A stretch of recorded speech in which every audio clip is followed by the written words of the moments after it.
오늘 우리에게 주시는 하나님의 말씀은 로마서 1장 8절로 12절입니다. 제가 말씀을 봉독하겠습니다. 먼저 내가 예수 그리스도로 말미암아 너희 모든 사람에 관하여 내 하나님께 감사함은 너희 믿음이 온 세상에 전파됨이로다.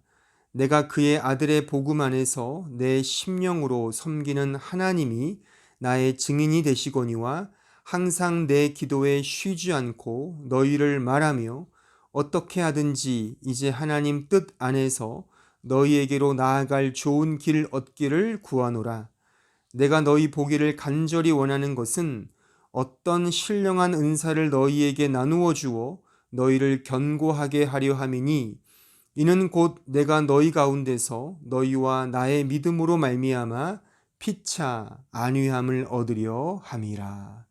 아멘. 오늘 저는 신령한 은사로 견고하게 하려 하심이라 라는 제목으로 로마서 강의 12번째 설교를 하고자 합니다. 우리는 오늘 본문의 말씀을 통해 사도 바울이 이 로마서를 왜 기록했는지, 왜 썼는지에 대한 이유를 알 수 있는 매우 중요한 대목을 발견하게 됩니다. 오늘 본문 11절로 12절을 다시 보시면 어떻게 하든지 이제 하나님의 뜻 안에서 너희에게로 나아갈 좋은 길 얻기를 구하노라. 내가 너희 보기를 간절히 원하는 것은 어떤 신령한 은사를 너희에게 나누어 주어 너희를 견고하게 하려 함이라. 이 말씀 속에 사도 바울이 이 로마서를 기록한 매우 중요한 이유가 담겨져 있습니다. 중요한 부분은 어떤 신령한 은사를 나누어 주어 너희로 견고하게 하려 하기 위해 이 로마서를 기록했다 그것입니다. 우리는 이 본문의 말씀을 통해 신령한 은사란 무엇이고 더불어 신앙생활에 있어서 견고하게 된다는 것은 어떤 의미를 가지고 있는지를 좀 더 깊이 있게 생각해 보고자 합니다. 요즘 저는 로마서를 공부하고 설교하면서 제 자신에게 가장 핫하게 다가오는 하나의 주제가 있습니다. 그것은 바로 그리스도인의 성장과 성숙이라는 주제입니다. 앞으로 로마서를 설교하면서 더 깊이 있게 설명되어질 거라고 생각합니다. 오늘은 좀 개괄적인 측면에서 이 부분에 대한 가장 기본적이고 중요한 원리를 설명하고자 합니다. 오늘 본문에 견고하게 하려 함이라란 문구가 등장하는데 바로 이것이 그리스도인의 신앙생활에 있어서 성장과 성숙을 가리키는 내용이라고 말할 수가 있습니다. 여기에 견고하다라고 쓰인 헬라어 단어는 스테리조입니다. 이 스테리조 단어의 뜻은 strengthen, 강하게 하다, 또는 establish, 어떤 것을 세우다, steadfast라고 하여 확고하게 하다라는 의미를 담고 있습니다. 달리 말하면 make strong입니다. 강하게 하다라는, 튼실하게 세운다라는 그런 의미를 담고 있습니다. 우리가 지금 공부하고 있는 이 로마서의 수신자들은 이미 예수를 믿고 있는 그리스도인들입니다. 사도 바울은 바로 그런 이미 신자된 자들에게 이 편지를 쓰고 있는 것입니다. 사실 로마서뿐만 아니라 성경 전체가 이미 예수를 믿고 있는, 즉 하나님의 자녀인 성도들에게 주어진 하나님의 계시의 말씀인 것입니다. 이미 그리스도인이 되어 하나님을 믿고 있는 신자들에게 성경은 말하자면 더 견고하게 자라가라, 더 좋은 믿음으로 강하고 성장해 가라, 튼실하게 더 성숙해 가라 라는 말씀으로 가득 채워져 있다는 사실인 것입니다. 그러니까 오늘 설교를 통해 견고하게 자라간다는 그 의미, 그리스도인으로서의 성장과 성숙이라는 그 의미가 무엇인지를 좀 더 깊이 있게 생각해 보려고 하는 것입니다. 성경 전체가 이 주제인 것입니다. 에베소서 4장 13절로 16절에 보시면 우리가 다 하나님의 아들을 믿는 것과 아는 일에 하나가 되어 온전한 사람을 이루어 그리스도의 장성한 분량이 충만한 데까지 이르리니 이는 우리가 이제부터 어린아이가 되지 아니하여 사람의 속임수와 간사한 유혹에 빠져 온갖 교훈의 풍조에 밀려 요동하지 않게 하려 함이라. 오직 사랑 안에서 참된 것을 하여 범사에 그에게까지 자랄지라. 그는 머리니 곧 그리스도라. 그에게서 온 몸이 각 마디를 통하여 도움을 받음으로 연결되고 결합되어 각 지체의 분량대로 역사하여 그 몸을 자라게 하며 사랑 안에서 스스로 세우느니라. 지금 읽은 이 말씀의 13절을 다시 보시면 그리스도의 장성한 분량이 충만한 데까지 이르리니 라고 되어 있음을 확인할 수 있습니다. 이것은 충만해지는 과정이 곧 우리의 신앙 생활임을 분명히 말해주고 있는 대목입니다. 15절에도 그에게까지 자랄지라 라고 매우 직접적으로 명시되어 있습니다. 이것 역시 신자의 신자됨이 곧 예수 그리스도에게까지 자라가야 함을 가리키는 말씀이라고 그렇게 이해할 수가 있습니다. 또한 갈라디아서 4장 19절로 20절에 보시면 나의 자녀들아 너희 속에 그리스도의 형상이 이루기까지 다시 너희를 위하여 해산하는 수고를 하노니 내가 이제라도 너희와 함께 있어 내 언성을 높이려 함은 너희에 대하여 의혹이 있음이라. 그러니까 우리 신자 속에 그리스도의 형상이 이루어져 간다는 사실을 바울은 해산하는 수고로 비유적으로 지금 설명하고 있습니다. 어미가 아이를 낳을 때 그 수고로움처럼 신자가 신자로 자라가고 성장해 가는 그 과정 역시 이러한 수고함의 과정임을 매우 비유적으로 지금 설명하고 있는 것입니다.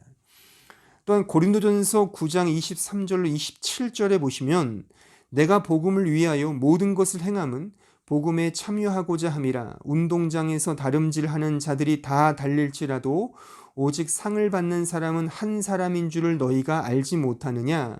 너희도 상을 받도록 이와 같이 다름질하라.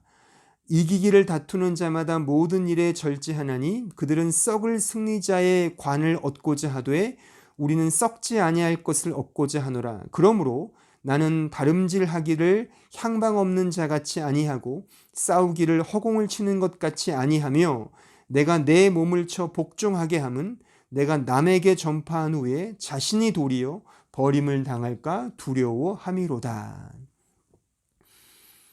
이 말씀 속에서 우리는 신앙생활이란 힘껏 달려가고 자신의 몸을 쳐 복종하게 하는 그런 치열한 싸움임을 알 수가 있습니다.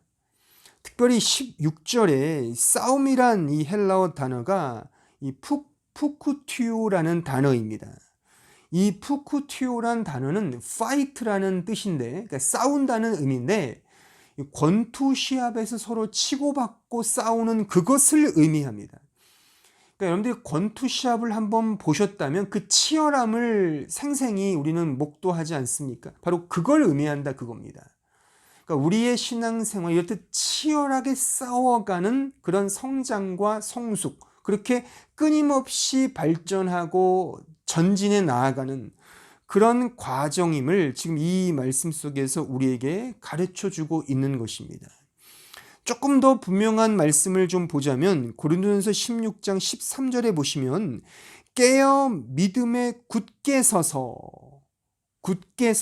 남자답게 강건하라. 그러니까 남자라고 해서 남자를 의미하는 게 아니겠죠. 이것은 그러니까 남자만 해당하는 말씀이 아니라 그러니까 신자가 이렇듯 남자답게 어떤 용맹스럽게 그 푸쿠티오 싸워가는 그 분투하는 그런 말씀을 지금 이 고린도전서 16장 13절이 우리에게 지금 보여주고 있는 것입니다. 데살로니가전서 1장 3절에도 이런 말씀이 있습니다. 형제들아 우리가 너희를 위하여 항상 하나님께 감사할지니 이것이 당연함은 너희의 믿음이 더욱 자라고 너희가 다 각기 서로 사랑함이 풍성함이니. 보십시오. 너희의 믿음이 더욱 자라고 라고 되어 있습니다. 그러니까 풍성하게 자라간다라는 그런 의미인 것입니다. 그러니까 이건 역시 신자의 믿음이 계속해서 자라가고 더욱 풍성해져 가야 함을 가르치고 있는 그런 말씀입니다. 디모데전서 6장 12절에 보시면 믿음의 선한 싸움을 싸우라 영생을 취하라 이를 위하여 내가 부르심을 받았고 많은 증인 앞에서 선한 증언을 하였도다. 그러니까 신자는 믿음으로 선한 싸움을 싸워 가야 한다는 것입니다. 그러니까 푸쿠티오겠죠. 끊임없이 이 복서들처럼 싸우고 분투하고 막 피투성에 되도록 열렬하게 경주하는 다름박질하는 그것이 우리의 신앙 생활이다라고 하는 사실을 바로 이 구절들이 지금 제가 계속 인용한 이 말씀들이 우리에게 분명하게 가르쳐 주고 있습니다. 얼마나 더 인용해야 할까요? 그러니까 인용하다가 아마 시간이 다 갈 것입니다. 성경은 이렇듯 신자가 신령한 은사를 가지고 스테리조 계속해서 성장하고 성숙해서 make strong 더 강해져 가야 하는 그래서 푸쿠투요 해야 하는 싸워야 하는 그런 신앙 생활임을 지금 우리에게 강조하여 가르쳐 주고 있습니다. 따라서 신자의 신앙 생활은 정체되거나 성장과 성숙이 멈추면 그 신앙 생활은 건강한 신앙 생활이 아닌 것입니다. 진정한 신자의 신앙 생활은 끊임없이 성장하고 성숙되어 가고 계속해서 발전하고 자라가야 한다는 것임을 우리는 꼭 명심해야 하는 것입니다. 히브리서 5장 12절로 14절에 보시면 때가 오래되었으므로 너희가 마땅히 선생이 되었을 터인데 너희가 다시 하나님의 말씀의 초보에 대하여 누구에게서 가르침을 받아야 할 처지이니 단단한 음식은 못 먹고 젖이나 먹어야 할 자가 되었도다. 이는 젖을 먹는 자마다 어린아이니 의의 말씀을 경험하지 못한 자요. 단단한 음식은 장성한 자의 것이니 그들은 지각을 사용함으로 연단을 받아 선악을 분별하는 자들이니라. 신자의 신앙생활은 마치 어린아이가 점점 자라가는 것과 방불합니다. 처음에 아이는 젖과 부드러운 이유식만 먹습니다. 하지만 점점 나이가 들고 장성하면서 이제 좀 더 단단한 음식을 먹을 수 있게 되는 것입니다. 그것이 어른으로 성장해가는 과정인 것이죠. 그러니까 이런 것처럼 우리의 신앙생활도 계속 자라가서 처음에는 젖을 먹고 이유식을 먹고 그 다음에 점점점 밥을 먹고 단단한 음식을 먹는 것처럼 신앙도 자라가야 한다는 것을 의미합니다. 만약 나이가 30대인데도 불구하고 여전히 젖과 이유식만 먹는다면 어떨까요? 아마 상상만 해도 끔찍할 거라고 생각합니다. 그러니까 이처럼 우리의 신앙도 계속해서 자라가서 더 단단한 음식을 먹을 수 있을 정도의 성장과 성숙으로 나아가야 한다는 그런 말입니다. 이런 점에서 우리가 지금까지 이 인용한 말씀과 저의 이 설교의 내용 속에 한 가지 소결론으로 내릴 수 있는 것은 신앙생활이란 계속해서 스테리조, 메이크 스트롱, 푸투큐오 계속 싸우고 성장하고 분투하여 자라가야 하는 그런 과정이라는 그 사실에 우리는 결론의 방점을 찍을 수가 있습니다. 이 성경의 가르침을 쫓아 현재까지 거룩한 믿음의 선조들은 교회의 존재 목적과 목회의 본질을 이러한 과정으로 여기며 실행에 옮겨왔습니다. 대표적으로 17세기 청교도였던 존 오웬은 교회의 역할과 목적에 대해 다음과 같이 말했습니다. 교회의 사명은 사람들로 하여금 회개케 하는 것이며 동시에 회개한 자들의 그 회개를 지키게 하는 것이다 라고 말입니다. 그러니까 단번에 이루어지는 것이 아니죠. 계속 회개하고 그 회개한 것을 지켜가게 하는, 그러니까 어떻게 보면 계속 그렇게 나아가게 하는, 그렇게 싸워가게 하는 그런 과정이다라고 하는 정의인 것입니다. 20세기 개혁주의 설교자로서 많은 존경과 롤 모델이 되고 있는 그 마틴 로이드 존스 목사님도 교회의 주된 목적에 대해서 다음과 같이 언급했습니다. 교회의 주된 목적은 인간을 하나님과 바른 관계로 이끄는 것이며 화목해 하는 것이다 라고 말입니다. 그러니까 바르게 이끌고 화목해 한다는 이 표현의 뉘앙스 속에는 분명 지속적이고 계속적인 의미가 내포되어 있다고 우리는 생각할 수가 있습니다. 바로 이것입니다. 계속해서 성장하고 성숙되어서 오늘 본문 속에서 사도 바울이 로마에 있는 교인들에게 이 편지를 쓴 목적, 신령한 은사를 나누어 주어서 더 견고하게 하기 위한 그 목적, 그것이 바로 교회의 목적이며 이 목회의 본질이며 또 우리의 신앙생활에 있어서 매우 중요한 어떤 내용이고 그 가치이며 목표이며 목적이라고 하는 사실인 것입니다. 그런데 여기서 우리가 매우 중요한 사실을 꼭 기억해야 합니다. 꼭 기억해야 합니다. 이게 매우 중요해서 제가 꼭을 몇 번이나 제가 반복하고 싶습니다. 꼭 기억할 것은 성경에서 말하는 견고하게 된다라고 하는 이 표현, 그러니까 스테리조라는 이 표현 있잖아요. 견고하게 된다. 또 제가 지금 계속 설명드린 그리스도인으로서의 성장과 성숙이라는 이 의미와 우리가 일반적으로 혹은 세상적으로 생각하는 성장과 성숙 간에 분명한 차이가 있다는 사실을 말입니다. 그러니까 보편적으로 생각되어지는 성장과 성숙, 국어사전에서 이해되는 자라남과 인격 도야와 같은 그런 개념이 지금 제가 말하고 있는 이 성경이 말하는 성숙과 성장과 결부시켜서 함께 이해해서는 안 된다라는 사실입니다. 세상이 말하는 성장과 성숙과 성경이 말하는 성숙과 성장은 다른 개념임을 꼭 명심하셔야 합니다. 이 부분을 제가 이제 설명해 드릴 겁니다. 왜 다른지 말이죠. 물론 믿음이 견고해지면 그 믿음의 자태가 각 신자의 인격을 통해 세상 사람들 앞에 매우 의미 있는 모습으로 드러나게 되는 것은 물론 사실입니다.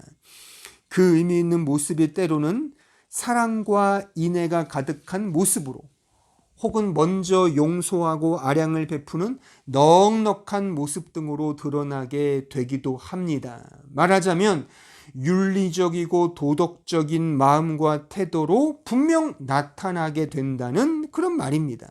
하지만 지금 제가 설명한 이 부분, 이런 윤리적이고 도덕적인 성장과 성숙이라는 개념과 성경이 말하는 스테리조에서 확인했던 그 의미, 그러니까 신령한 어떤 은사로 견고해지고 자라나고 성장한다는 성경에서 말하는 이 성장과 성숙이란 의미는 다른 개념이라 이겁니다. 함께 혼재하거나 혼동해서는 곤란하다. 이 부분을 꼭 명심하셔야 합니다.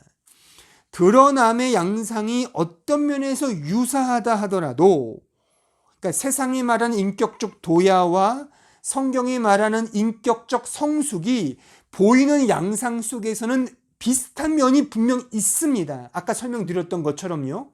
하지만 본질적인 면에서, 근본적인 면에서는 전혀 다르다. 어떤 의미의 천양지차 차이다 이거죠. 전혀 다른 개념이라는 사실을 우리는 꼭 기억을 해야 합니다.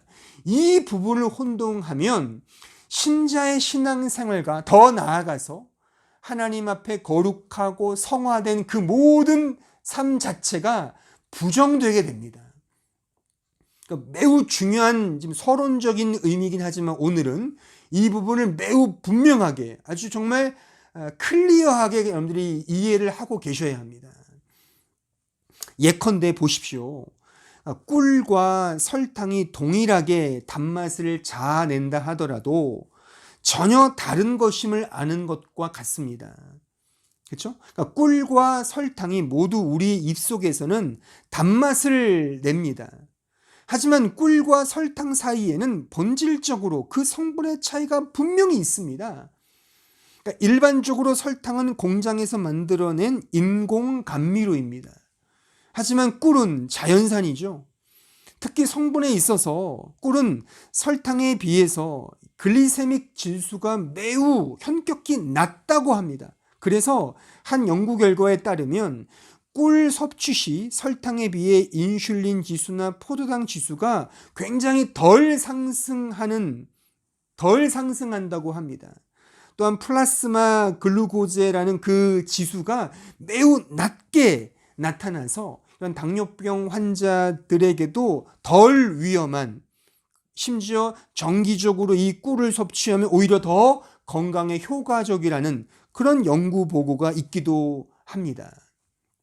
게다가 꿀은 설탕에 비해서 수분이 낮고 각종 퍼럭사이드 항균제라든가 또는 이 방향족산, 페놀산, 플라이보노이드 같은 이런 다양한 성분들이 들어있어서 향바이러스성 이 특징을 가지고 있다고 합니다. 그래서 이 바이러스 질병으로부터 우리의 몸을 예방하는 그런 어떤 효과가 또한 이 꿀에는 내포되어 있다고 하는 것이죠. 그러니까 설탕에는 그런 게 현격히 없죠. 꿀과 이 설탕이 다 단맛을 낸다고 하지만, 양상 속에는 그렇게 드러난다고 하지만 현격히 본질적으로 성분적으로 다르듯이 세상으로 말하는 성장과 성숙, 어떤 인격의 도야, 이런 내용과 성경이 말하는 인격적 성숙과는 전혀 다른 개념임을 우리는 꼭 기억해야 하는 것입니다.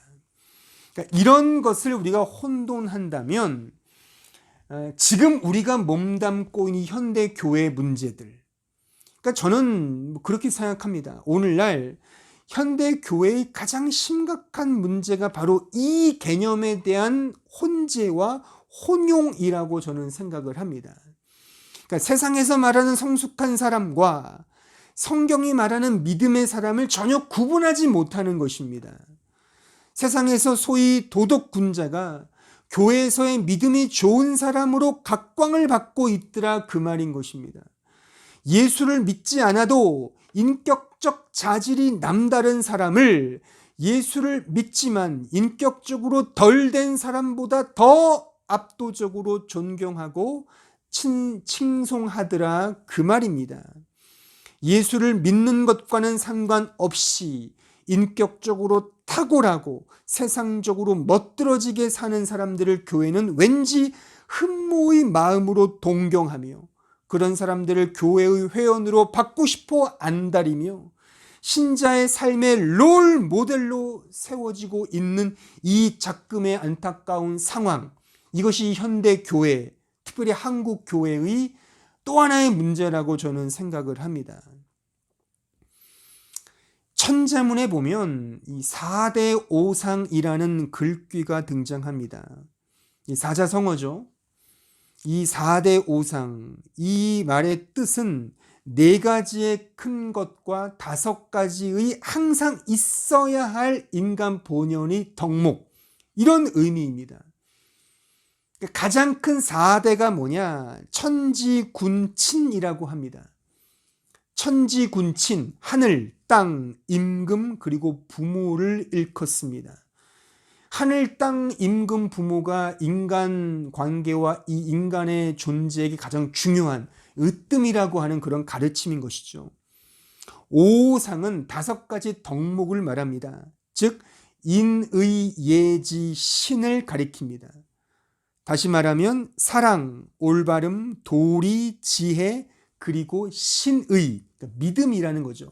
이 5가지 오상, 항상 있어야 할 인간의 궁극적인 덕목이라는 것이죠.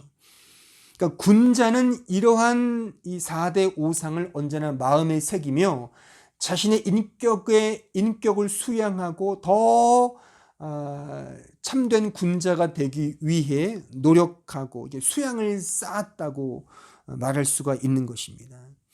우리의 주변에는 예수님과는 상관없이, 그러니까 성경이 말하는 믿음과는 상관없이, 아무 관계없이 4대 오상을 매우 조화롭게 실천하며 살아가는 사람들이 의외로 많습니다. 그리고 태생부터가 그러한 덕목을 잘 수행하고 지키는 그런 아주 군자다운 캐릭터를 지닌 사람들도 많습니다. 그런데 성경이 말하는 성숙과 성장은 4대 오상을 성심성의껏 실천하는 것이 아닙니다. 다시 말해서 믿음이 견고해진다는 것, 거룩해지고 성화의 삶을 산다는 것은 신자의 인격과 성품, 자질이 남다르게 되고 고상하게 되며 탁월한 인품으로 변한다는 것을 1차적으로 가리키지 않습니다.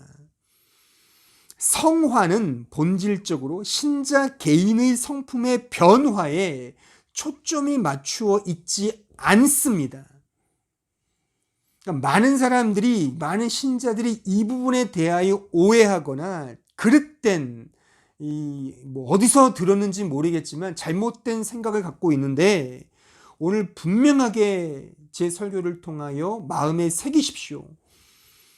예수님의 성품을 닮아가는 것이 성화라고 생각하는 사람들이 의외로 많은데, 그것은 결과적으로 그렇게 될 것이라는 하나님의 구원 역사의 측면에서는 맞지만, 신자가 성화를 위해 노력하고 애써야 할 내용으로서 또한 힘써 싸워야 할 어떤 신앙의 타켓으로서, 그리고 믿음으로 견고해져야 하는 신앙의 본질적 차원에서는 아니라 그 말인 것입니다.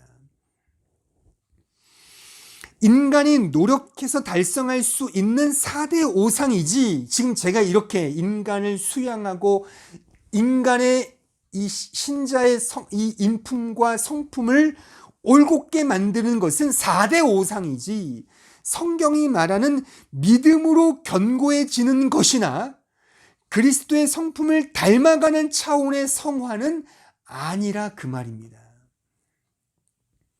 잘 이해하십시오. 이해가 안 되시면 반복해서 들으십시오.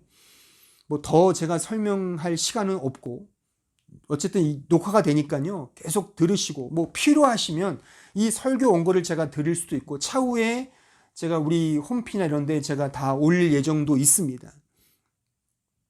계속 읽고 들으시면 이 기독교의 중요한 교리와 이 의미들을 분명하게 이해할 수 있을 거라고 저는 분명히 말씀을 드릴 수 있습니다.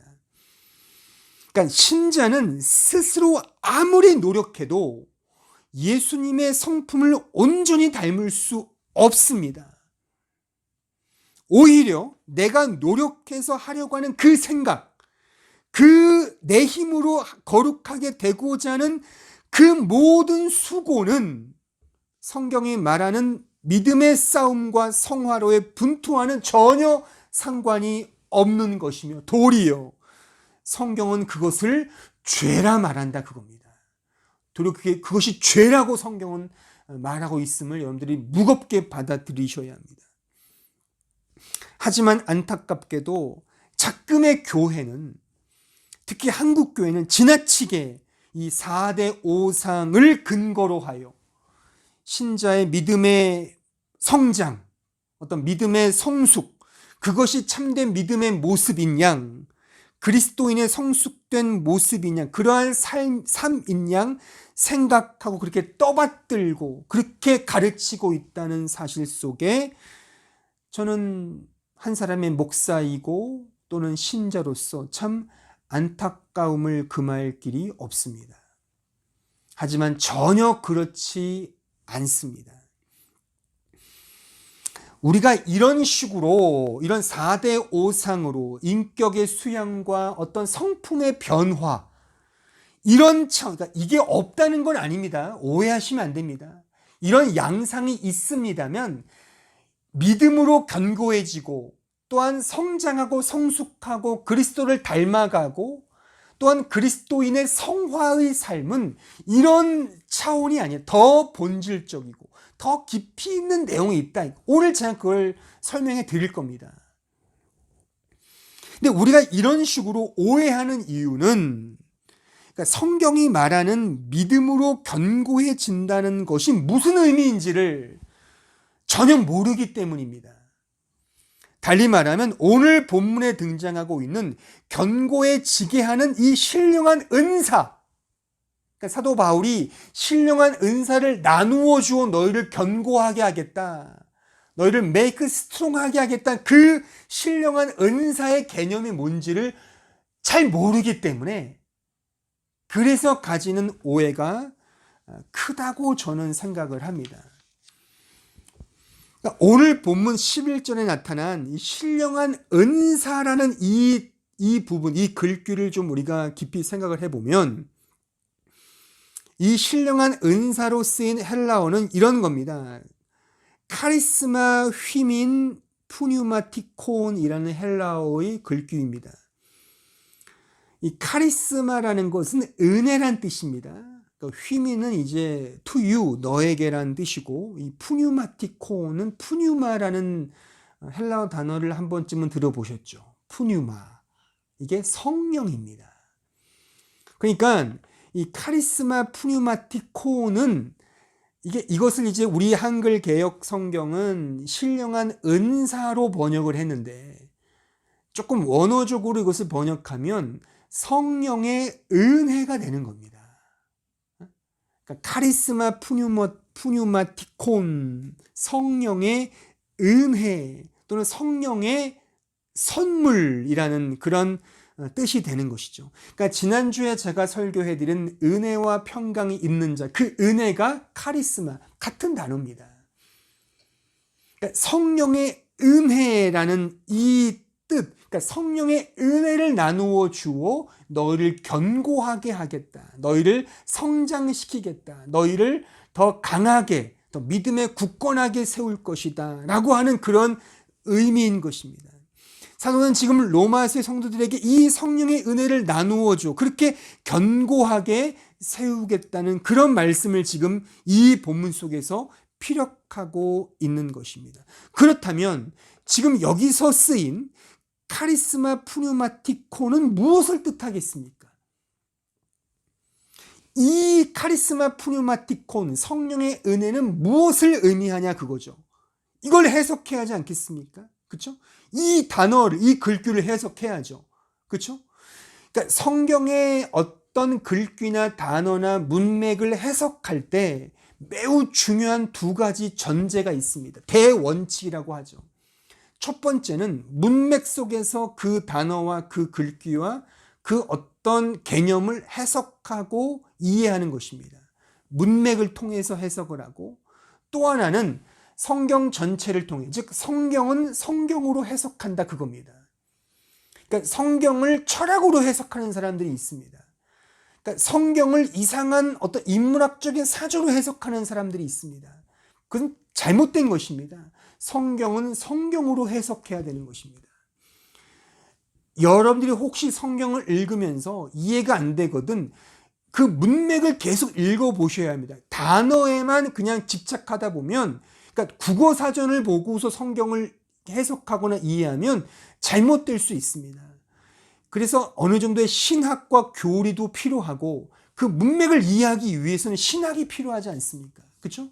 그런 어떤 문맥에 대한 이해와 성경 전체에 대한 어떤 나름의 이해가 필요할 때 그 어떤 내용과 단어와 글귀를 제대로 해석할 수 있게 되는 것입니다. 그런 맥락에서 한번 이 문맥으로 한번 이 성령의 은혜를 한번 보자고요. 그러면 우리가 가깝게 이 11절에 등장하고 있는 앞뒤를 한번 보자고요. 자, 로마서 1장 8절을 먼저 다시 한번 보겠습니다.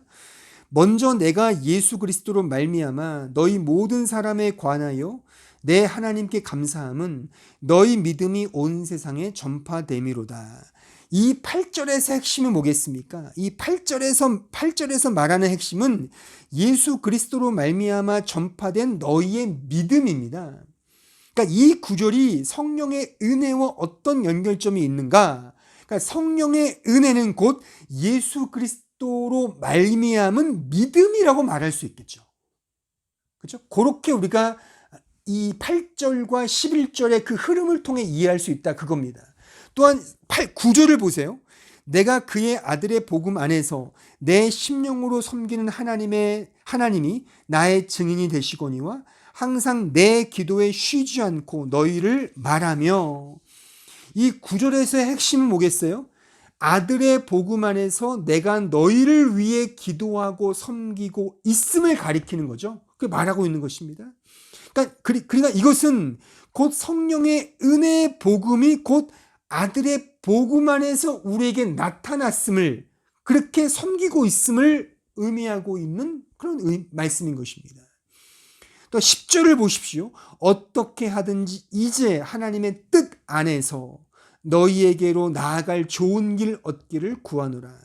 그러니까 이 10절은 사도가 하나님의 뜻 안에서 너희에게로 나아갈 것을 원하고 있습니다.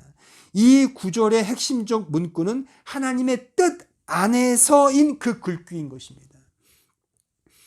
그런 의미의 11절을 보세요. 내가 너희 보기를 간절히 원하는 것은 어떤 신령한 은사를 너희에게 나누어 주어 너희를 견고하게 하려 함이니.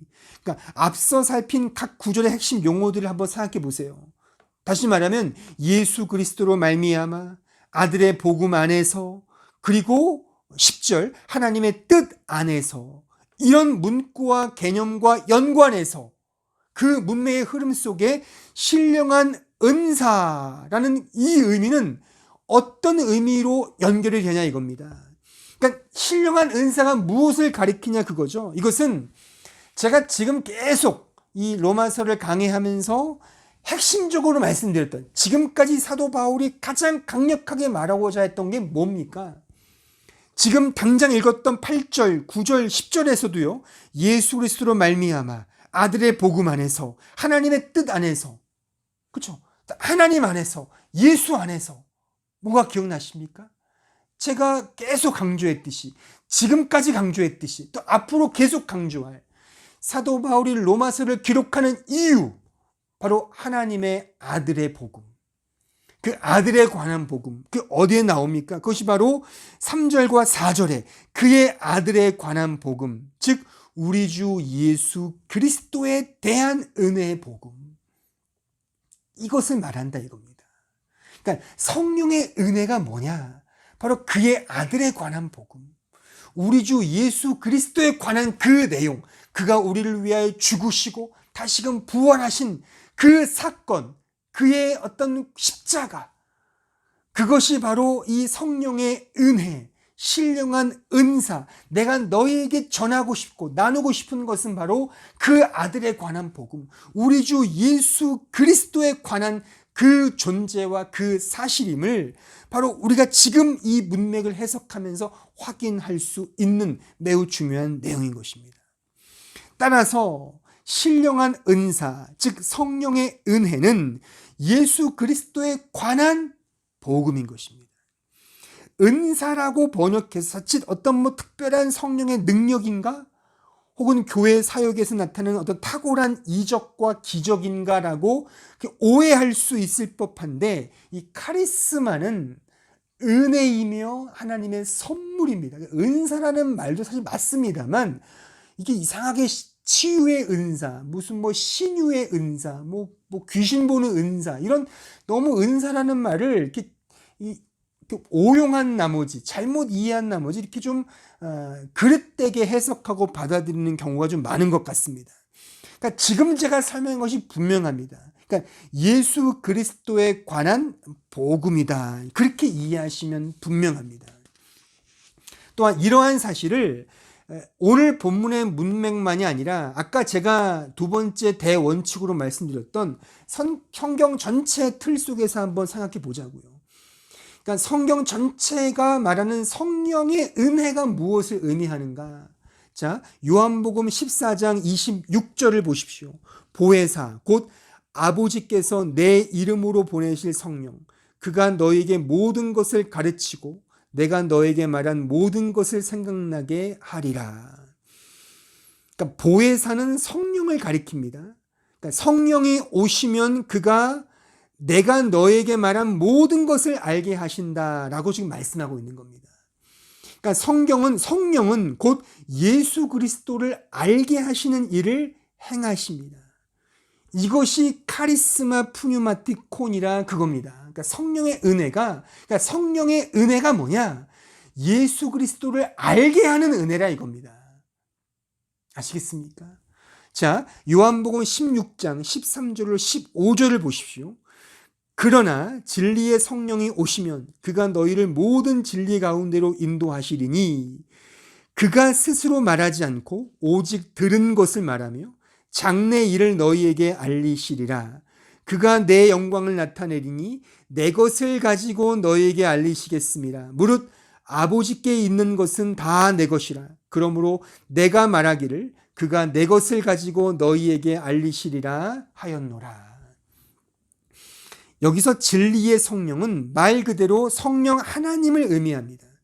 그 성령이 내 영광, 즉 그리스도의 영광을 나타낸다. 지금 그렇게 말씀하십니다. 그러니까 그리스도의 영광을 나타냄이 곧 카리스마 푸뉴마티콘, 성령의 은혜라 이겁니다. 그러니까 성령의 은혜는 무엇이냐? 그리스도의 영광을 드러내는 것, 그리스도를 나타내는 것, 그거라 이겁니다. 따라서 정리하자면 이 카리스마 푸뉴마티콘, 성령의 역사로서의 성령의 은혜는 각 신자와 교회를 예수 그리스도로 말미암아 예수 그리스도 안에서 예수 그리스도를 통하여 자라게 하시며 견고케 하시며 성장과 성숙시키신다는 하나님의 은혜로우신 역사하심이라고 말할 수가 있습니다. 따라서 이 성장의 주체는 인간이 되어서 인간이 스스로 자라가는 차원이 아니라 예수 그리스도가 주체가 되시고 그가 우리 안에서 우리의 머리로서 한 몸을 이루심으로 자라가게 하신다는 것입니다. 신자 스스로가 자라가는 것이 아니라 그래서 신자 인격적 수준이 자라나는 그런 차원이 아니라 그리스도를 머리로 하여 그 몸의 지체가 된 자가 그리스도와 한 몸으로서 자라간다는 바로 그 의미를 말하고 있다. 그것입니다. 골로새서 2장 6절로 7절에 보십시오. 그러므로 너희가 그리스도 예수를 주로 받았으니 그 안에서 행하되 그 안에 뿌리를 박으며 세움을 받아 교훈을 받은 대로 믿음에 굳게 서서 감사함을 넘치게 하라. 보십시오. 우리의 믿음이 어디에 뿌리를 두고 있다고요? 어디에 뿌리를 두고 있다고 지금 말씀하고 있습니까? 바로 그 안에. 그 안은 누구 아닙니까? 바로 우리 구주 예수 그리스도 안에 우리의 믿음, 우리의 존재, 우리의 거룩함, 우리의 성화, 우리의 신앙생활, 우리 인격적 삶 모든 것이 다 그분 안에 예수 그리스도 안에 뿌리를 받아 세워졌다는 그런 말인 것입니다. 우리가 세워지거나 우리가 견고히 서는 그런 차원이 아니라 예수 그리스도 안에서 그가 주체가 되어 그가 머리가 되셔서 우리가 그의 지체로서 그가 자라가심으로 우리가 자연스럽게 자라간다 그 말인 것입니다. 그러니까 이 부분을 사도 바울이 이렇게 신앙적으로 고백하고 있는 것입니다.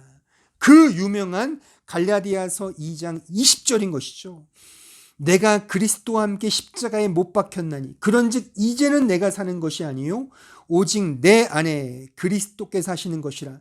이제 내가 육체 가운데 사는 것은 나를 사랑하사 나를 위하여 자기 자신을 버리신 하나님의 아들을 믿는 믿음 안에서 사는 것이라. 이 말씀을 10번 읽어보십시오. 10번 읽어보시고 10번 읽어보시고 다시 한번 리마인드를 해보십시오.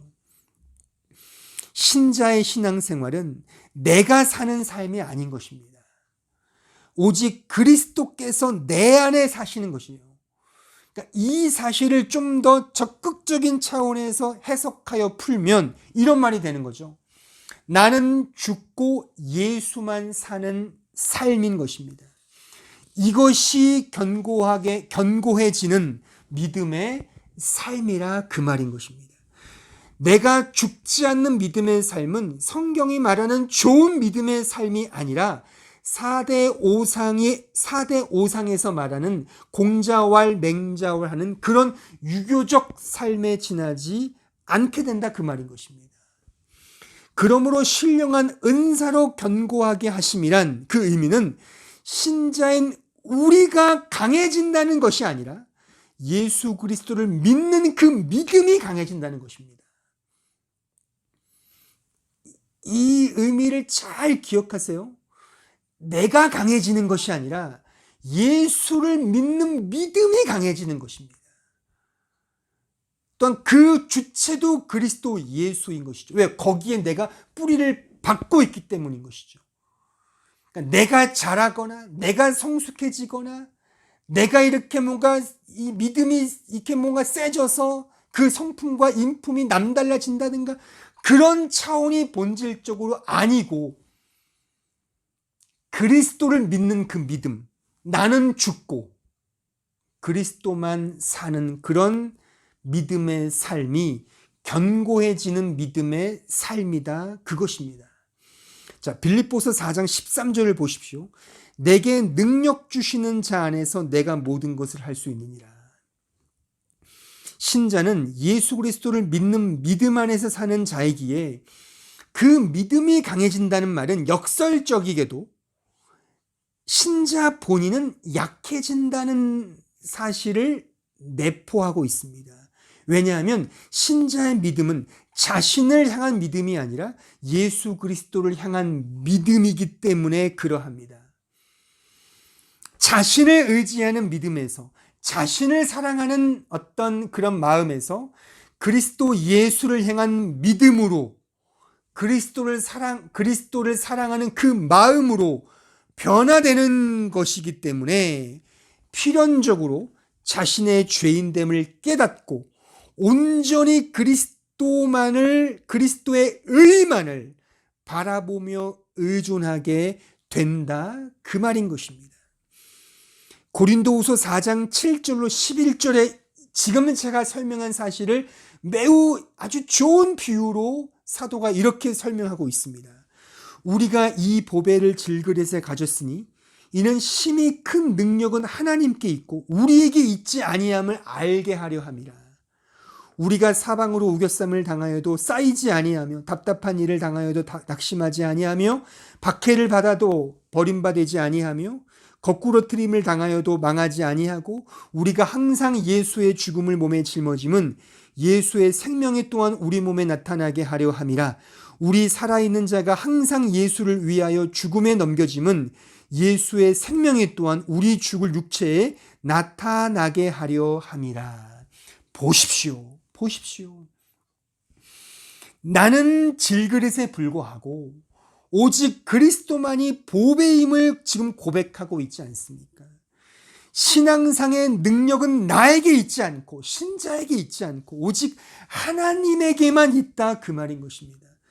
나의 약함을 끊임없이 알고 고백하며 동시에 하나님의 능력과 그의 은혜, 그리스도만을 바라보며 믿음으로 인정하며 신뢰하는 그 믿음의 여정이 곧 신자의 성화이고 그러한 은혜가 더 깊어지고 채워지고 강해지는 것이 바로 신령한 은사로 견고해지는 거라 그 뜻인 것입니다.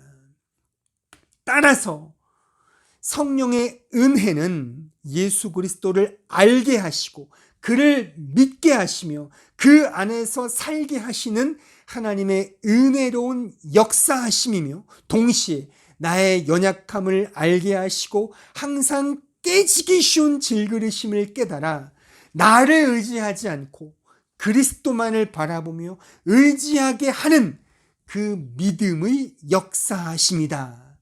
이것이 바로 성령의 은혜로 견고해지는 그 의미의 뜻이다라고 말할 수가 있습니다. 이러한 자기 깨어짐과 하나님을 향한 온전한 의존감은 신자로 하여금 필연적으로 성령의 열매를 맺게 하십니다. 그 성령의 열매를 우리는 갈라디아서 5장에서 이렇게 늘 발견합니다. 갈라디아서 5장 22절로 23절에 보십시오. 오직 성령의 열매는 사랑과 희락과 화평과 오래 참음과 자비와 양선과 충성과 온유와 절제니 이 같은 것을 금지할 법이 없느니라. 이 말씀에서 우리가 꼭 기억할 것은 성령의 열매는 신자인 내가 맺는 것도 맺어가는 것도 아닙니다. 이 열매를 맺는 주체는 성령이십니다. 성령께서 예수 그리스도로 말미암아 주권적으로 우리 안에 이 열매를 맺게 하시는 것입니다. 그러니까 잘 생각해 보십시오. 우리가 사랑하자고 구호를 외친다고 사랑하게 됩니까? 기뻐, 너무 즐거우라고 그렇게 마음 먹는다고 기뻐하게 되느냐 말입니다. 착하게 살자고 아무리 결심하고 다짐한들 진정 온유하고 착하게 살게 되느냐 그 말입니다. 그러니까 세상의 보편적 덕목조차도 그러한데 성경이 말하는 성령의 열매로서의 이 내용들이 인간의 노력으로 어떻게 맺어지게 되느냐 그 말입니다. 한번 잘 생각해 보시오. 말한다고 그렇게 됩니까? 노력한다고 정말 왼수를 사랑하게 됩니까? 되면 한번 저한테 찾아와 보십시오. 메일을 보내시든가. 그렇게 되는 문제가 아닌 것입니다. 그러니까 내가 할 수가 없는 문제인 것이죠. 최근에 저는 한 지인의 이 페이스북을 좀 검색하면서 이혜인 수녀님의 한 편의 시를 우연히 읽게 되었습니다. 그 시 제목이 이렇습니다. 나를 키우는 말이라는 제목의 시였습니다. 그러니까 짧은 시이기 때문에 제가 한번 읊어보겠습니다. 나를 키우는 말, 행복하다고 말하는 동안은 나도 정말 행복해서 마음에 맑은 샘이 흐르고 고맙다고 말하는 동안은 고마운 마음이 새로이 솟아올라 내 마음도 더욱 순해지고 아름답다고 말하는 동안은 나도 잠시 아름다운 사람이 되어 마음 한 자락이 환해지고 좋은 말이 나를 키우는 걸 나는 말하면서 다시 알지. 이런 시입니다. 이혜인 수녀의 시를 읽고 있노라면 은은하면서도 부드러운 하지만 교훈적 회초리를 항상 속내에 감추고 있다는 생각을 지울 수가 없습니다. 이런 점에서 저는 이혜인 수녀의 그 시를 한때 감수성이 별로 없음에도 불구하고 찾아서 읽기까지 했습니다. 특히 이분의 마지막 기도란 시는 신앙인이라면 누구나 한 번쯤은 꼭 읽고 자신을 깊이 성찰해야 한다고 생각할 정도의 매우 귀한 메시지를 담고 있는 시라고 생각합니다.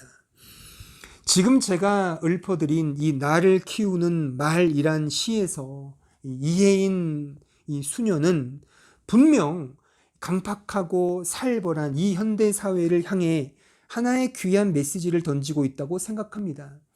그 누구도 남을 배려하거나 이해하기보다 자신의 이기적 탐욕에 따라 살아가는 인간 군상들을 향해 내가 먼저 행복하다 말하고 먼저 고맙다고 말하며 먼저 아름답다고 말할 때 가지게 되는 그런 행복한 마음, 고마운 진심, 그리고 아름다운 기쁨이 사무치게 될 수 있다는 정말 그녀다운 그런 메시지라 할 만한 시인 것입니다.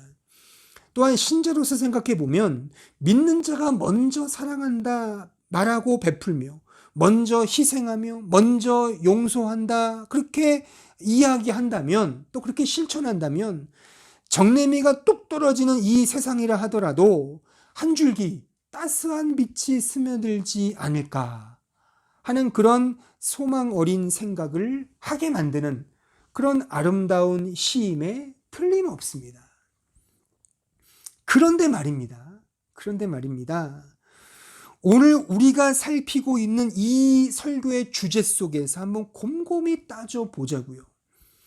진정 말을 그렇게 한다고 해서 그렇게 되는가 그 말입니다. 행복하다고 말한다고 행복해지고 고맙다 말하면 고마움이 사무치게 되며 아름답다 말하면 진정 아름다워지느냐 그 말인 것입니다. 그러니까 진정으로 말이죠. 물론 연습하는 차원에서도 백보 인정합니다. 정말 인정하지만 그런 차원이 아니라 언제나 우리 안에 그런 욕망이라는 게 있지 않습니까? 이기심이라는 게 있지 않습니까? 사랑한다, 용서한다 하면서 또한 나는 너조차도 사랑한다 말할 수 있는 그런 멋진 놈이야. 나는 그 정도의 의로운 존재야. 그렇게 아주 넉넉한 존재야를 또한 폼을 잡으면서 그런 사랑과 용서를 행하지 않습니까? 그러니까 말하자면 그렇다는 겁니다. 그러니까 실체 없는 허상을 지나치게 형상화하여 실체 있는 양 코스프레하고 있는 것은 아닌지.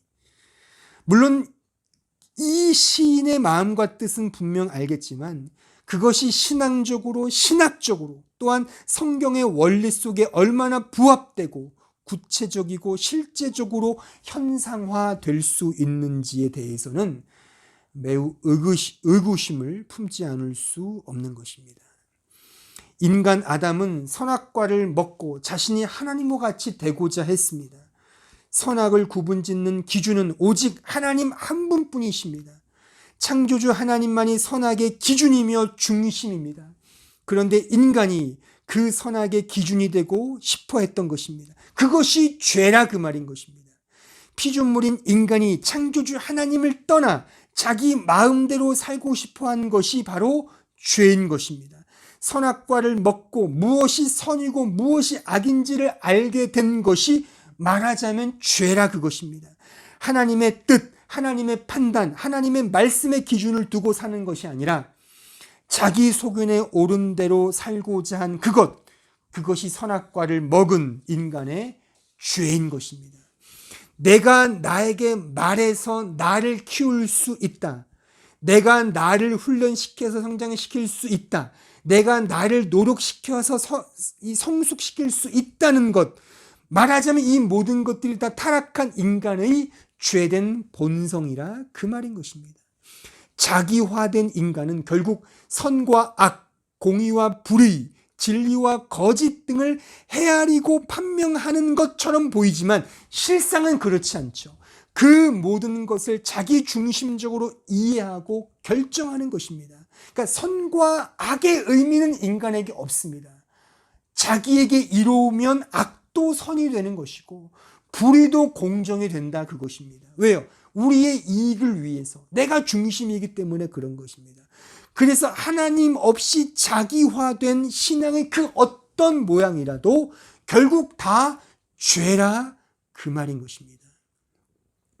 교회를 오래 다니고 신앙생활을 통해 이런저런 신령한 경험과 탁월한 인격으로 살았다 하더라도 그 모든 것이 우리 주 예수 그리스도로 말미암은 믿음이 아니라면 그것은 도리어 하나님 앞에 죄가 되는 것입니다. 이런 점에서 인격적으로 탁월한 사람이 그리스도의 십자가 없이 교회를 다니고 신앙생활을 하게 되면 가장 무서운 죄를 짓게 되는 것임을 우리는 꼭 명심해야 하는 것입니다. 왜냐하면 그것이 도리어 자기 의를 쌓게 하는 바리새적 죄를 양산하기 때문입니다. 주님께서 욕설을 마다하지 아니하시고 서슴없이 독사의 새끼들아라고 욕을 해대신 그 주된 부류가 누구입니까? 바로 교회 역사상 가장 거룩하고 경건하다고 평가받았던 바로 그들, 즉 바리새인, 사두개인, 율법학자, 유대인 아니었습니까? 바로 그들이 예수님으로부터 가장 큰 비판을 받았던 그런 부류들이었습니다. 하지만 역사가 그들을 인정하여 바리새인, 바리새파라는 그 뜻은 경건한 자란 뜻입니다. 가장 경건하고 가장 탁월한 신앙자들임에도 불구하고 이들이 행한 모든 것들은 도리어 하나님께서 가장 혐오하시는 그런 죄라고 하는 사실인 것입니다. 오늘 이 메시지를 듣고 있는 우리 모두가 정말 꼭 기억할 것, 저를 포함하여 우리 모두가 꼭 기억할 것은 바로 이 사실입니다. 즉 오늘 설교가 바로 나를 향한 주님의 메시지임을 꼭 기억하시기를 저는 당부드립니다. 저 역시 마찬가지입니다. 다른 누군가를 향해 어떤 아무개는 꼭 들어야 하는데 라고 제발 생각하지 마시고 우리 자신이 하나님 없이 신앙생활을 영위하고 있지는 않은가? 그리스도 없이 나의 인격과 자질을 더 경건하고 거룩하게 만들려고 노력하고 있지는 않은가? 주님 없이 나의 자랑과 영광을 위하여 교회 생활 및 직분자로서의 사역을 감당하려고 하지는 않았는지 이 사실을 우리는 겸손하게 나 자신을 돌이켜보면서 곱씹어 보아야 하는 것입니다. 다시금 강조하건대 신앙생활은 나 자신을 강하게 하는 것이 아니라 예수 그리스도를 믿는 믿음이 강해지는 것임을 꼭 기억하셔야 합니다. 결론입니다. 사랑하는 성도 여러분, 오늘 배운 내용과 같이 예수 그리스도를 믿는 믿음임을 꼭 기억하셔야 합니다. 그 믿음은 필연적으로 나 자신의 존재를 꺾고 나 자신을 부인하며 회개하게 하는 삶임을 또한 명심하셔야 합니다. 이것이 하나님께서 그의 택한 성도들을 성령의 은혜로 신령한 은사로 더욱 견고하게 하시는 그의 은혜로운 역사인 것입니다.